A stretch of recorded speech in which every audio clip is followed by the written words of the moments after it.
Heto, 10,000 piso. Mag-Uber ka pa uwi. Iyon lang ang huling mga salitang binitawan niya sa akin. Walang yakap, walang paalam, walang mag-iingat ka anak. Ang mga salitang iyon ay hindi isang pakiusap. Hindi ito isang bilin. Ito ay isang sampal. Isang sampal ng katotohanan na mas masakit pa sa anumang pisikal na pananakit. Sa isang iglap para akong isang basurang itinatapon. Isang abala na kailangang bayaran para lang mawala sa paningin. Ang pangalan ko ay Isabela at 15 taong gulang ako nang tratuhin ako ng sarili kong ina na parang isang pulubi sa gitna ng abalang Naya Terminal 1. Hawak ko ang 10,000. Ang papel na pera ay parang yelo sa nanginginig kong kamay. Ang halagang iyon na dapat ay malaki para sa isang tulad ko ay parang insulto. Bayad para sa 15 taon ng buhay ko. Bayad para sa pag-iwan sa akin ng mag-isa. Tumingala ako at nakita ko siya, ang nanay ko. Nakatayo siya doon, perpekto sa kanyang mamahaling damit. Suot ang malalaking sunglasses na nagtatago sa kanyang mga mata, pero hindi sa ngisi sa kanyang mga labi. Ang dating mga kamay niyang magaspang dahil sa 2 trabaho. Ngayon ay may manicure na at kumikinang ang isang dambuhalang diamanteng singsing. Ang singsing na ibinigay ng bago niyang asawa, si Ricardo. Nakatayo siya sa tabi ni Mama, ang kanyang kamay ay nakaprotekta sa baywang nito. Matangkad, maputi, at may itsurang sanay na makuha ang lahat ng gusto niya. Hindi niya ako tiningnan. Para sa kanya, isa lang akong anino. Isang piraso ng bagahe mula sa nakaraan ng asawa niya na sa wakas ay naiwan na rin. At sa likod nila, ang mga bago kong kapatid, ang mga anak ni Ricardo. Si Olivia na 1 taon lang ang tanda sa akin ay nagbigay ng isang mapanuyang ngiti bago tumalikod. Isang ngiti na nagsasabing, sa wakas, panalo kami, talo ka. Pinanood ko silang maglakad palayo. Ang tunog ng takong ng sapatos ni Mama na humahampas sa sahig ng airport ay parang martilyo sa puso ko. Click, clack.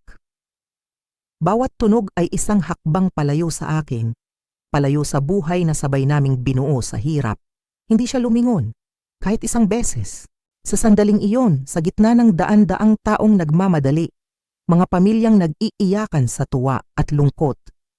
Naramdaman ko ang pinakamatinding pag-iisa sa buong buhay ko. Pero, sa halip na humagulgol, sa halip na mag-iskandalo at habulin sila, nanatili akong nakatayo. May isang malamig na pakiramdam na gumapang sa aking buong katawan, isang katahimikan. Huminga ako ng malalim, pinunasan ng isang takas na luha bago pa mang ito tuluyang bumagsak, at isang mapait na ngiti ang sumilay sa aking mga labi. Isang ngiti na hindi nila nakita. Sige lang, naisip ko. Magpakasaya kayo sa Bali. Mag-enjoy kayo sa inyong private villa at sa mga personal butler ninyo. Pagtawanan ninyo ang malas na naiwan, ang pabigat. Dahil ako si Isabela, 15 taon.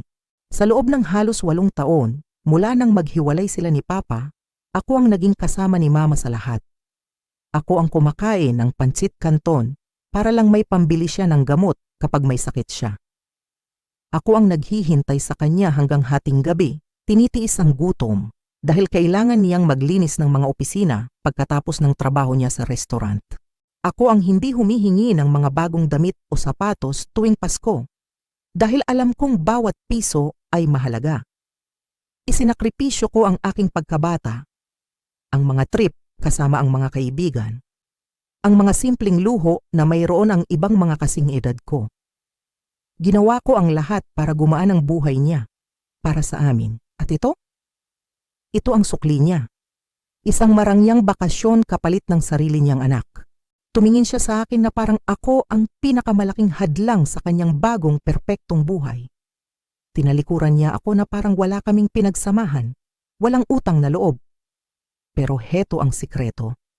Heto ang isang bagay na kinalimutan niya sa kanyang pagmamadali na maging si Mrs. Ricardo. May isang bagay siyang hindi naisip na kunin mula sa akin. Isang bagay na mas mahalaga pa sa 10,000 pisong inihagis niya sa aking pagmumukha. Ang luma kong cellphone. Ang cellphone na nabigay pa ni Papa bago siya tuluyang nawala sa buhay ko. At sa loob ng lumang cellphone na iyon nakatago sa contacts, ang numero ng nag-iisang tao sa mundo na marahil ay may pakialam pa. Ang resibo ng aking nakaraan, ang alas na hindi niya alam na hawak ko pala, ang numero ng tatay ko, at habang papalayo ang eroplano nila, papalipad patungo sa paraiso, hindi nila alam na ako man ay papalipad na rin, papalayo sa kasinungalingan at papalapit sa katotohanang pilit nilang itinago sa akin sa loob ng napakaraming taon. Kung naramdaman mo na kahit minsan na para kang isang estranghero sa sarili mong pamilya, na parang balewala ang lahat ng sakripisyo mo, i-like at i-share mo ang video na ito. At gusto kong marinig ang kwento mo, mag-comment ka sa ibaba. Saan kayo nanonood? Dahil sa kwentong ito, hindi ka nag-iisa. Pakinggan natin ang kwento ng isa't isa. Lumipas ang mga oras na parang walang katapusan. Ang bawat anunsyo ng pag-alis ng eroplano ay parang patalim na lalong bumabaon sa aking puso. Mula sa aking kinauupuan, kitang-kita ko ang departure board.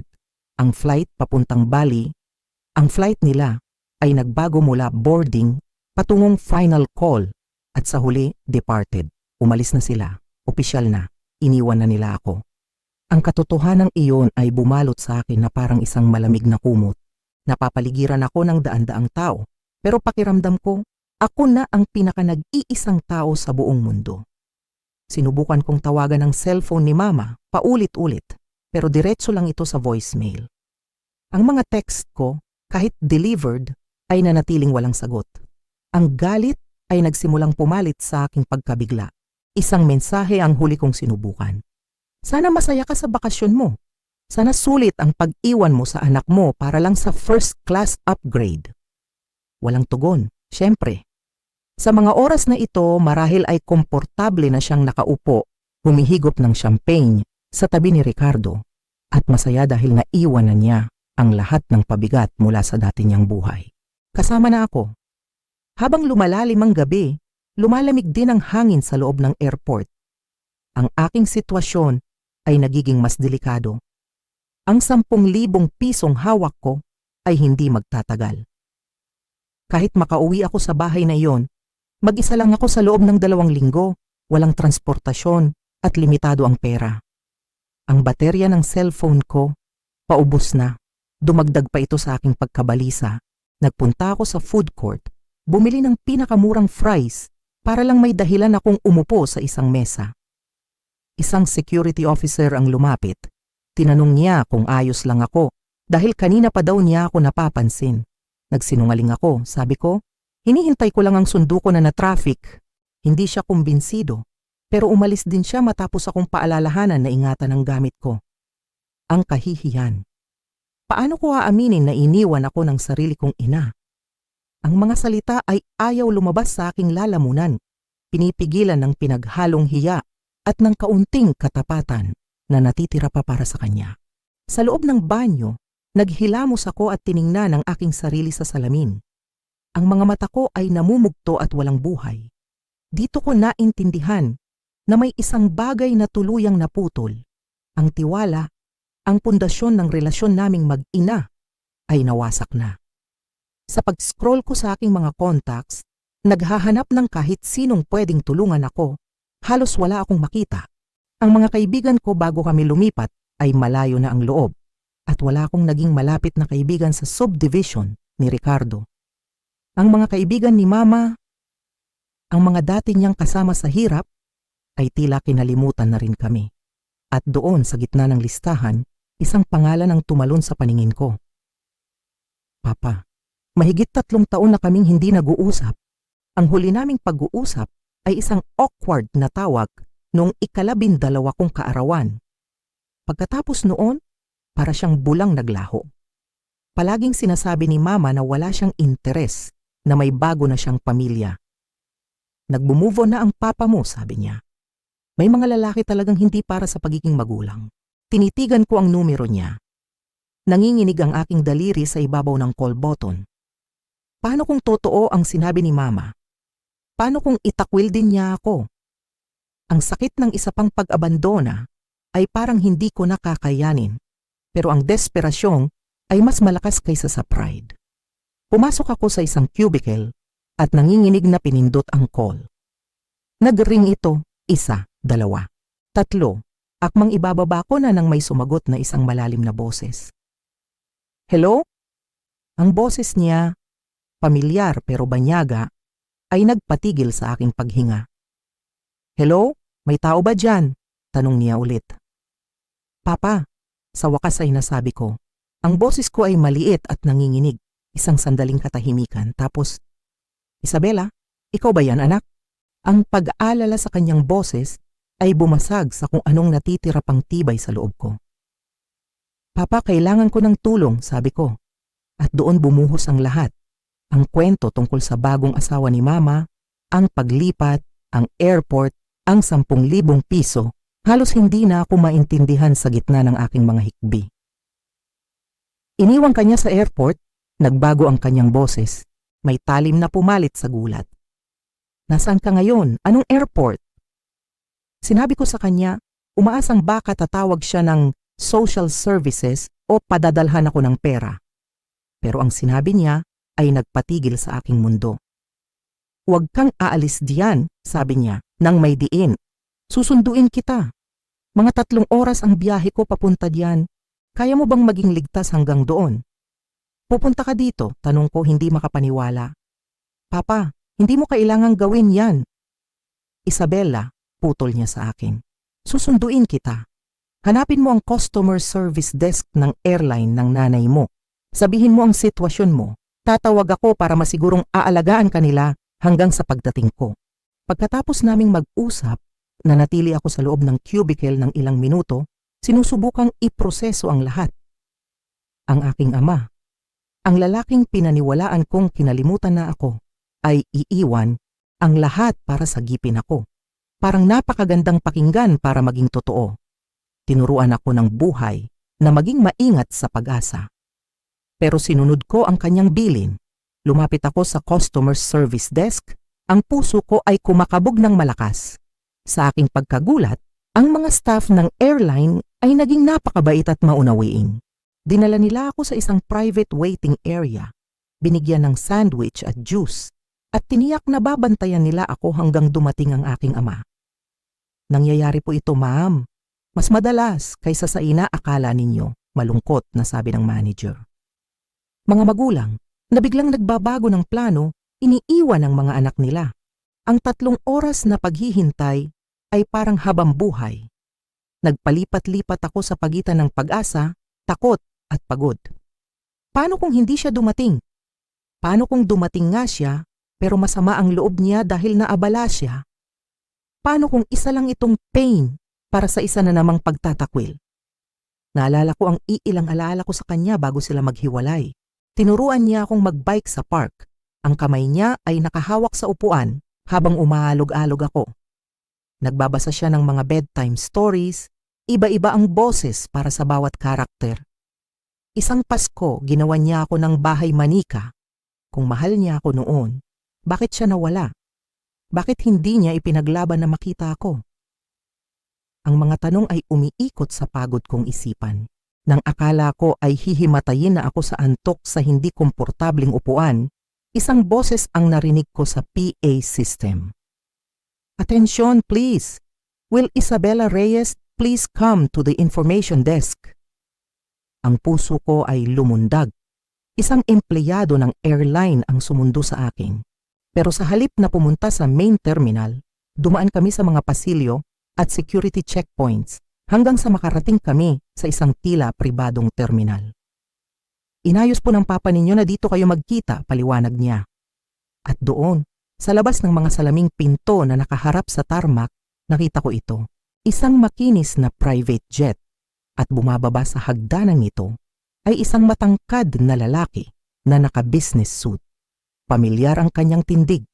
Si Papa, si Antonio, iba na ang itsura niya. Ang dati niyang itim na buhok ay may mga puti na sa gilid. Mayroon siyang kumpiyansa na hindi ko maalala mula sa aking pagkabata.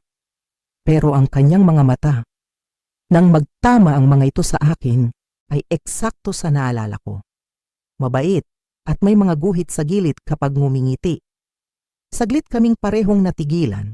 Pagkatapos ay mabilis siyang lumapit. Isabela, Sabi niya. Ang boses niya ay puno ng emosyon. Hindi ako makapaniwalang ikaw na nga yan. Hindi ko alam ang sasabihin. Isang bahagi sa akin ay gustong yumakap ng mahigpit tulad ng batang babae na sumasalubong sa kanya dati. Pero ang isa pang bahagi, ang nasaktang teenager na nakaramdam ng pag-abandona mula sa dalawang magulang, ay nag-atubili. Naramdaman niya yata ang aking pag-aalinlangan. Patawarin mo ako, mahinang sabi niya, sa lahat-lahat. Sa hindi ko pagiging nandiyan, sa hindi ko mas puspusang paglaban para manatili sa buhay mo. Ang sinseridad sa kanyang boses ay bumasag sa aking mga pader. Sabi niya, ayaw mo na akong makita, hirap kong sinabi. Sabi niya, nag-move on ka na. Dumilim ang kanyang mukha. Hindi iyan totoo. Kahit isang araw hindi iyon naging totoo. Dahan-dahan niyang ibinuka ang kanyang mga braso. At sa pagkakataong ito, hindi ako nagatubili. Pumasok ako sa kanyang yakap at ibinuhos ang lahat ng sakit at kalungkutan na kinimkim ko sa loob ng maraming taon sa kanyang balikat. Ilang minuto kaming nanatiling ganoon. Nang sa wakas ay humiwalay kami, nanatili ang isang braso niya sa aking balikat habang ginagabayan niya ako papunta sa naghihintay na eroplano. Umalis na tayo dito, marahan niyang sabi. Mag-uusap tayo ng maayos kapag nasa himpapawid na tayo. Ang loob ng private jet ay hindi ko kailanman naranasan. Malambot na leather na upuan, makintab na kahoy at mahinang ilaw. Isang flight attendant ang bumati sa amin at inalok ako ng inumin at pagkain. At habang nakaupo kami ng magkaharap, hindi ko mapigilang mapatitig sa aking ama. Sa'yo ba itong eroplano? Tanong ko. Ngumiti siya na may bahid ng hiya. Sa kumpanya, technically. Ako ang CEO ng Horizon Tech ngayon. CEO. Halos mabulunan ako. Palaging sinasabi ni Mama na hirap siya sa pera, na halos hindi makabayad ng sustento. Naging matagumpay ang mga huling taon, simpleng sabi niya. At pagkatapos ay sumeryoso ang kanyang mukha. Isabella, kailangan mong malaman. Ilang taon na kitang sinusubukang kontakin. Mga birthday card, regalo, tawag, lahat. Nang mag-asawa ulit ang nanay mo at lumipat, tuluyan na akong nawalan ng paraan para mahanap ka. Nag-hire ako ng private investigators. Nag-file ako sa korte. Pero lahat ay nawawala o naaantala. Ang aking isipan ay naguluhan. Sinadya niya akong ilayo sa'yo. Tumango siya, ang sakit ay bakas sa kanyang mga mata. Nagpapadala ko ng sustento at dagdag na pera buwan-buwan. Pera na hindi mo kailanman nakita, tama ba? Naalala ko ang mga luma naming damit, ang mga araw na pancit kanton lang ang kinakain namin, ang walang tigil na reklamo ni Mama sa pera. Palagi kaming walang pera, bulong ko. Binuksan ng aking ama ang kanyang briefcase at naglabas ng isang folder. Sa loob mga kopya ng mga tseke, mga dokumento mula sa korte, mga tala ng mga pagtatangka niyang komunikasyon, ang ebidensya ng kanyang pagsisikap at ng panlilinlang ng aking ina. Habang lumilipad ang eroplano, palayo sa airport kung saan ako iniwan, naramdaman ko ang kakaibang gaan na para bang iniiwan ko ang mga taon ng kasinungalingan sa bawat milyang nilalakbay namin. Paglapag namin sa Cebu, kung saan siya nakatira, isang sasakyan ang naghihintay sa amin. Dinala kami nito sa isang upscale na village bago pumasok sa isang private drive paakyat sa isang burol. Ang bahay na lumitaw sa aming paningin ay nakapigil hininga.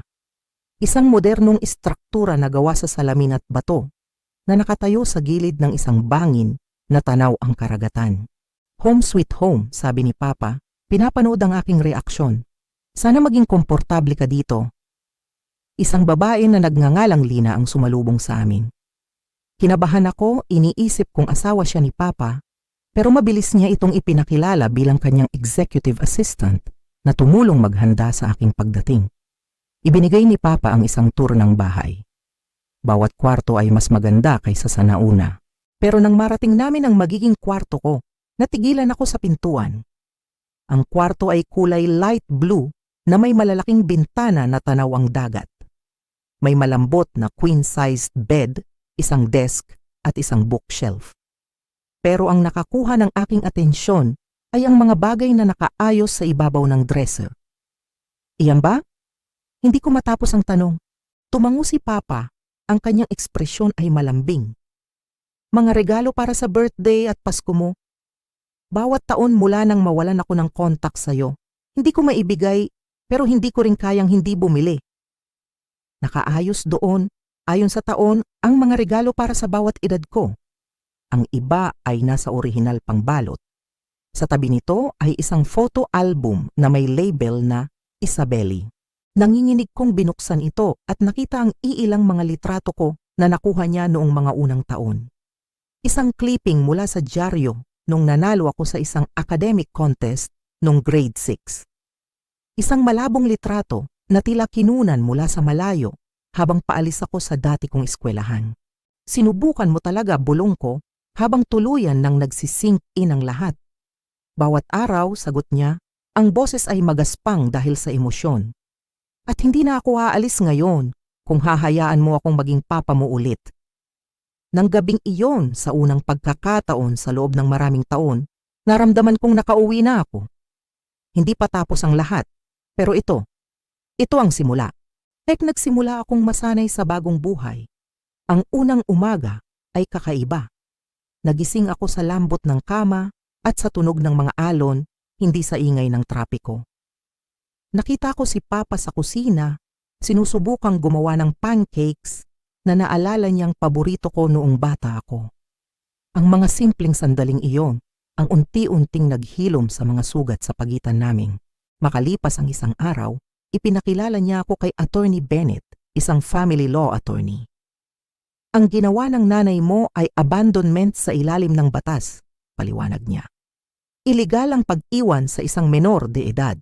Bukod pa diyan, mayroon ding financial misconduct tungkol sa child support. Hindi ako komportable. Ayoko pong mapahamak si Mama. Gusto mo lang maging ligtas pagtatapos ng abogada. Pero kailangan natin ng legal na proteksyon, lalo na kung gusto mong manatili sa iyong ama. Doon sinabi ni Papa na handa siyang kunin ang full custody ko kung iyon ang gusto ko, ang pagpili. Isang bagay na matagal ko nang hindi naramdaman. Makalipas ang 2 araw, habang nagsisimula na akong makaramdam ng kapayapaan, tumawag ang aking ina. Tinitigan ko ang pangalan niya sa screen. Isang bagyo ng emosyon ang pumigil sa akin. Hinayaan kong mag-ring ito hanggang mapunta sa voicemail. 1 minuto ang lumipas, may message notification. Pinindot ko ang play. Isabela, anak, nagkaroon yata ng matinding hindi pagkakaunawaan, sabi ng boses niya. Peke ang kasiglahan. Akala ko naiintindihan mo na ang plano ay manatili ka sa bahay. Naisip ni Ricardo na maganda iyon para maging independent ka. Hindi kita inabandona, sweetie. Ang harsh naman ng salitang, yan, tawagan mo ako para maayos natin to. Ang walang hiyang pagbaluktot sa katotohanan ay nagpasikip sa aking dibdib. Walang plano, walang usapan. Iniwan niya ako at ngayon, sinusubukan niyang palabasin na ako ang may problema sa pag-iisip.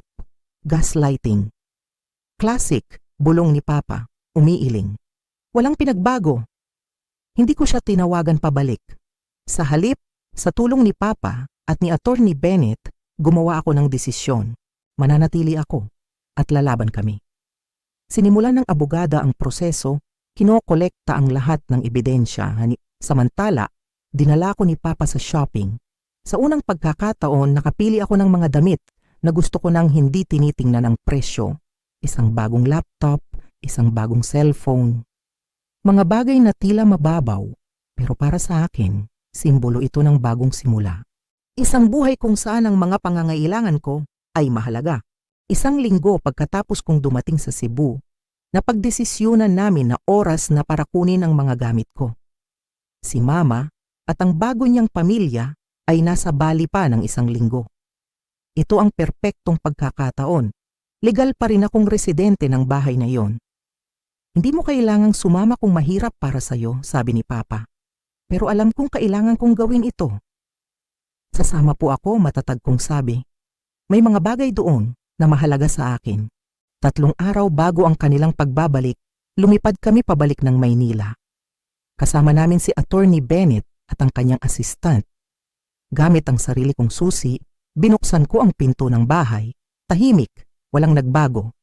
Pero ang pakiramdam ay iba na. Para akong isang bisita, isang estranghero. Napansin ko sa unang pagkakataon ang mga litrato sa pader. Puro si Ricardo, ang mga anak niya, at si Mama. Halos walang litrato ko. At wala ni isang litrato naming dalawa lang ni Mama. Nasaan ang kwarto mo? Tanong ni Papa. Dinala ko siya sa pinakamaliit na kwarto sa dulo ng pasilyo. Ang pinakamalayo sa master suite. Ang reaksyon sa mukha niya nang makita ang simpleng kwarto ko, hindi niya naitago ang kanyang pagkadismaya. Ito ang kwarto mo? May bahid ng hindi paniniwala sa kanyang boses. Okay lang naman po, otomatikong sagot ko, isang depensang nakasanayan ko na. Lumambot ang kanyang mukha. Hindi anak, hindi ito okay. You deserved better. Sa tulong ng mga movers na inarkila namin, sinimulan naming mag-empake. Damit, libro, mga gamit sa eskwela. Naging mapili ako. Ang mga bagay lang na tunay na sa akin at may sentimental value ang kinuha ko. Lahat ng bigay ni Mama o ni Ricardo simula nang ikasal sila, iniwan ko. Sa loob ng isang drawer sa aking desk, sa pinakalikod, nakita ko ang isang kahon. Sa loob, mga lumang litrato namin ni Papa, ilang mga birthday card na pinadala niya noong mga unang taon, at ang maliit na teddy bear na binigay niya sa akin nung ika-5 kong kaarawan. Itinago mo to, sabi niya. Ang boses ay puno ng emosyon. Dahil sa loob-loob ko po, pag-amin ko, hindi ako tuluyang naniwala na kinalimutan niyo na ako. Ito ang naging simula ng mas malaking pagtuklas. Sa loob ng aking aparador, sa likod ng mga sapatos, may natuklasan akong isang bagay na nagpayelo sa aking dugo. Isang tumpok ng mga sobre, tinalian ng goma, lahat ay naka-address sa akin, sulat kamay ng aking ama. Nanginginig kong binuksan ang una. Isang birthday card para sa ika-13 kong kaarawan. Mayroong isang madamdaming mensahe at isang gift card na hindi nagamit. Isa-isa kong binuksan ang mga sobre. Bawat isa ay ebidensya ng patuloy niyang pagsisikap na maging bahagi ng buhay ko. Mga card para sa bawat birthday at Pasko. Isang liham na nagpapaliwanag ng bago niyang address at numero noong lumipat siya sa Cebu. Mga litrato niya sa kanyang opisina na may kasamang sulat na sana ay mabisita ko siya balang araw. Itinago niya lahat ng ito, bulong ko, habang tuloy-tuloy ang agos ng luha sa aking mga pisngi. Sa lahat ng panahong ito, akala ko kinalimutan mo na ako. Niyakap ako ni Papa ng mahigpit. Hindi anak, kahit isang araw hindi. Habang nagpapatuloy ang mga movers, napadpad ako sa home office ni Mama. Pinayuhan ako ni Attorney Bennett na ang mga personal na dokumento na may kinalaman sa akin ay legal kung pwedeng kunin. Nagsimula akong maghalongkat sa filing cabinet. Sa isang folder na may label na divorce, nakita ko ang mga financial records, mga monthly child support payments. Mas malaki kaysa sa sinasabi ni Mama. Regular na idineposito sa isang bank account na hindi ko alam na nag-i-exist. Mayroon ding mga dokumento mula sa korte na nagpapakita ng paulit-ulit na petisyon ni Papa para sa visitation rights. Lahat ay tinutulan ni Mama gamit ang iba't ibang gawa-gawang dahilan. At ang pinakamatinding ebidensya, isang draft ng sulat para sa kanyang abogado na may petsa noong mga panahong nakilala niya si Ricardo. Nakabalangkas dito ang isang stratehiya para bawasan ang impluensya ng ama habang ini-integrate niya ang sarili sa buhay ng bago niyang partner, ako. Ang pagkakabanggit sa akin ay bilang isang komplikasyon na kailangang maingat na pamahalaan para masiguro ang patuloy na interes ni Ricardo. Isa lang akong komplikasyon, isang problema. Nang hapon na iyong, tapos na ang lahat.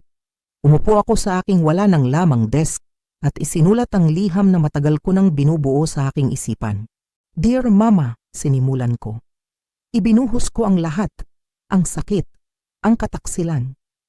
Ipinaliwanag ko na nahanap ko na ang mga liham at ang mga financial records na alam ko na ang lahat.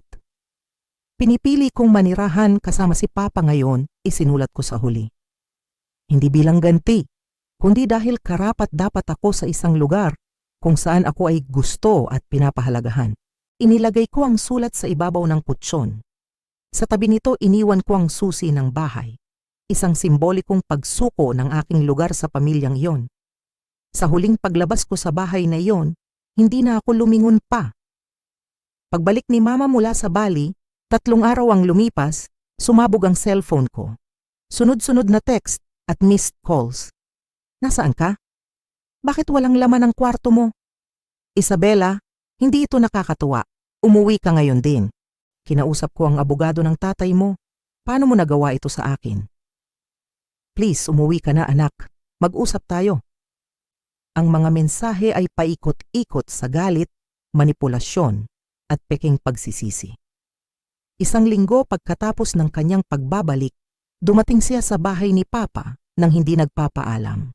Inalertuhan kami ng security system. Nakita namin sa monitor ang kanyang mamahaling SUV sa gate. Hindi mo siya kailangang harapin, sabi ni Papa. Pero alam kong kailangan ito. Kakausapin ko po siya, sabi ko. Pero gusto kong nandoon kayo ni Attorney Bennett.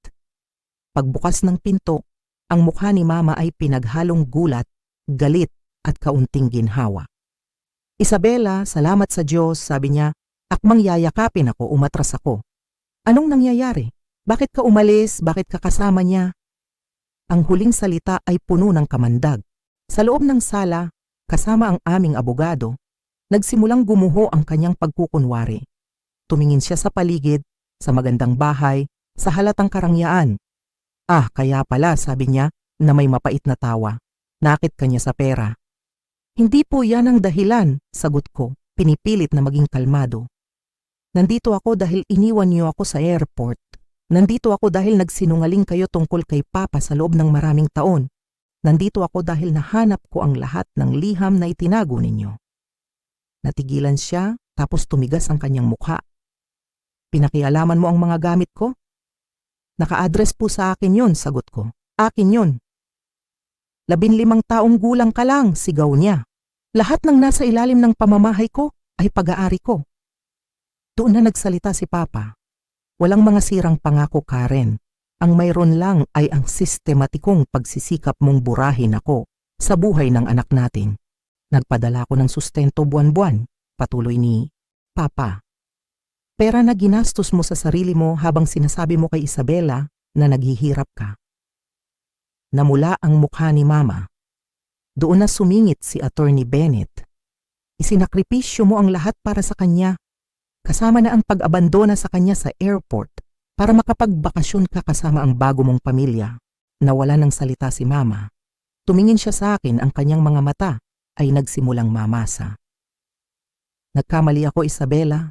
Please. Pero hindi mo ako pwedeng iwan para sa kanya. Pamilya tayo.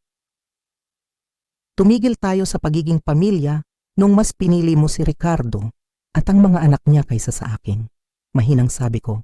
Siguro noon pa man, nung nagsimula kang magsinungaling tungkol kay Papa.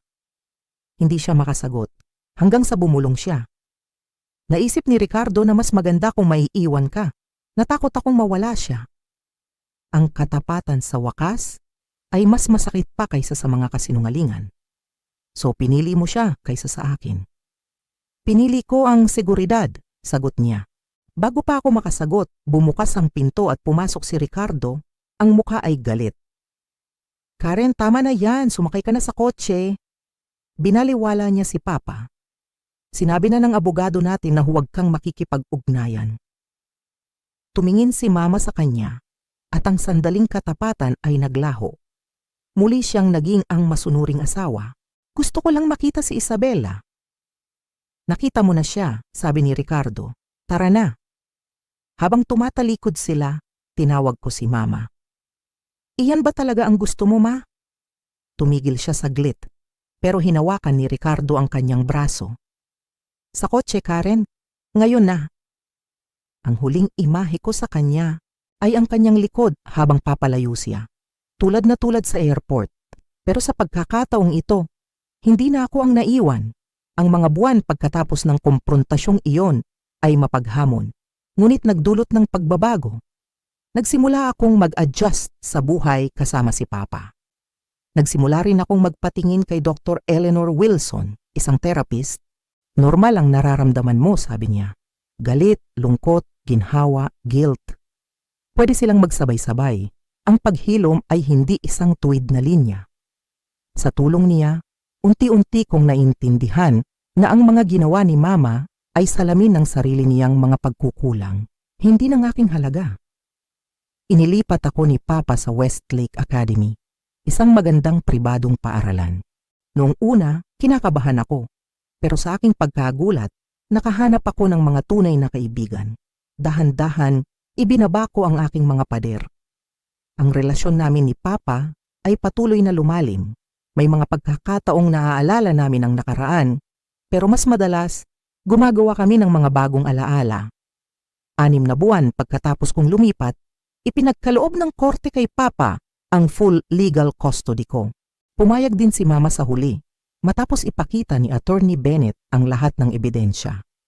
Inutusan siya ng hukom na ibalik ang perang kinuha niya mula sa child support at nagtakda ng isang schedule para sa aming joint therapy sessions. Sumang-ayon ako kahit na ang mga unang sesyon ay napakahirap. Pabalik-balik si Mama sa pagitan ng paghingi ng tawad at pagbibigay katwiran sa kanyang mga ginawa. Natutunan kong magtakda ng mga hangganan. Hindi na ako babalik sa kanya. Hindi ko nahahayaang baluktutin niya ang aming kasaysayan. Si Papa ay nanatiling neutral sa lahat ng ito.